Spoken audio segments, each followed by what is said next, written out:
Hello friends, કેમ છો બધા? તો આજે આપણે બનાવશું ચોખાના લોટની સકરી. તો એના માટે આપણે ચોખાનો લોટ થોડોક લઈ લીધો. આપણે બધા લોટની નથી કરવાની, થોડુંક રાખી દેવાની છે. અને એમાં આપણે બધું મસાલો એડ કરી લઈએ. જેમાં આપણે નિમક નાખશું,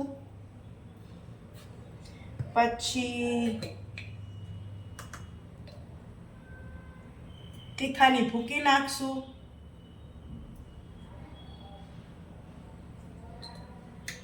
અને સાથે સાથે ગરમ મસાલાથી ટેસ્ટ સરસ આવે. ગરમ મસાલો અને હળદર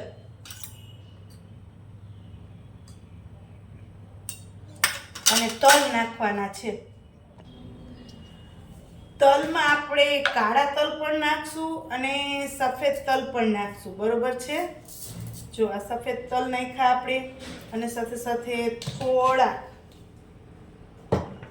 કાળા તલ પણ નાખી દઈએ, જેથી આમ એ બહુ સરસ દેખાય, બરોબર છે? જો આપણે કાળા તલ પણ નાખી દીધા, સફેદ. હવે આને એક ચમચી જેટલું, એટલે અડધું પાવડું માંડ એટલું જ મોણ નાખવાનું છે. જો આટલું જ મોણ નાખવાનું છે, બસ. આનાથી વધારે મોણ નથી નાખવાનું. જો વધારે મોણ નાખીએ તો સકરી છે ને ભાંગી જાય, એટલે માપનું મોણ નાખી અને હવે આપણે ધીમે ધીમે સરસ રીતે પાણીનો લોટ બાંધીએ. તો આપણે આને મિક્સ કરી અને પાણી નાખી અને લોટ બાંધી લઈએ. રોટલીનો લોટ જેવો લોટ બાંધી લેવાનો છે આપણે, બરોબર છે? જોતું હોય એમ પાણી લેતું જવાનું અને લોટ બાંધવાનો.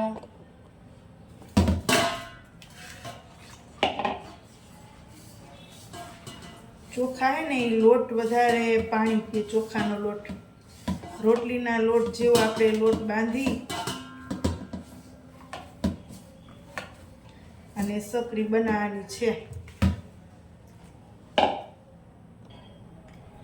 જો આપણે આ લોટ મસ્ત રીતે બાંધી લીધો છે, અને હવે આપણે આ સંચામાં ભરી લઈ પાડવા માંડીએ.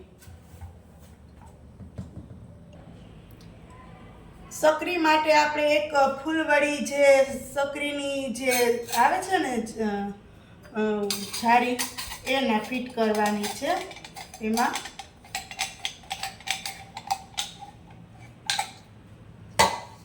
અને આ સરસ રીતે આમાં પેક કરી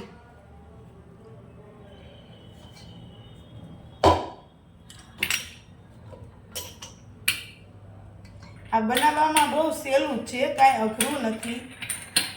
અને આમાં એટલું બધું તેલ પણ ના નાખવાનું હોય. જો તેલ નાખીએ તો એ સકરી છે ને ભાંગી જાય.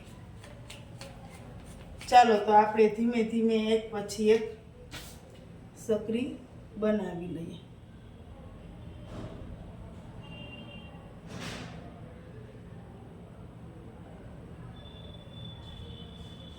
ચાલો, એક પછી એક આપણે અહીંયા બનાવી અને રાખી દઈએ, પછી એક સાથે તરવાની, બરોબર?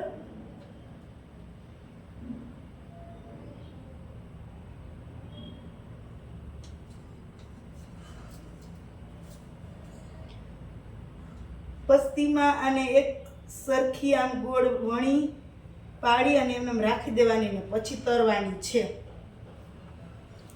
જો હું બનાવી રહી છું એમ.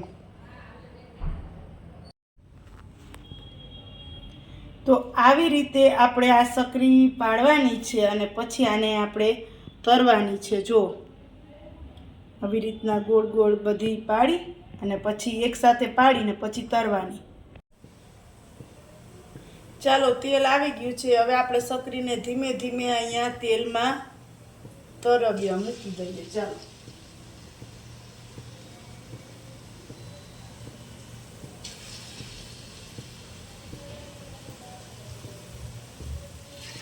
એકદમ સરસ રીતે આને તળવાની છે. મસ્ત રીતે ધીમા ગેસે. બરાબર છે.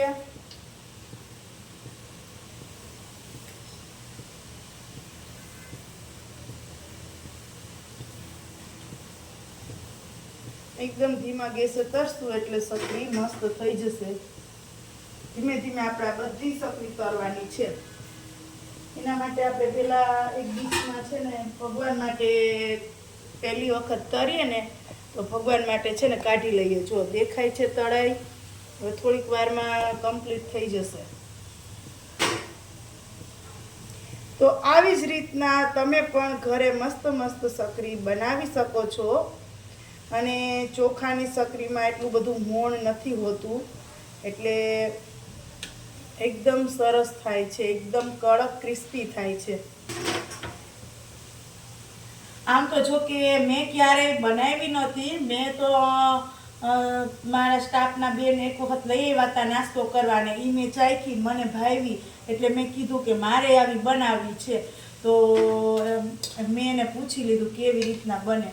એટલે પછી એને મને કીધું એટલે મેં બનાવી કે ચાલો આપણે છે ને ગમે એમ થાય આપણે સકરી તો બનાવી જ છે. તો જો હમણાં સકરી થોડી વારમાં તૈયાર થઈ જાય એટલે તમને બતાવું ફટાફટ.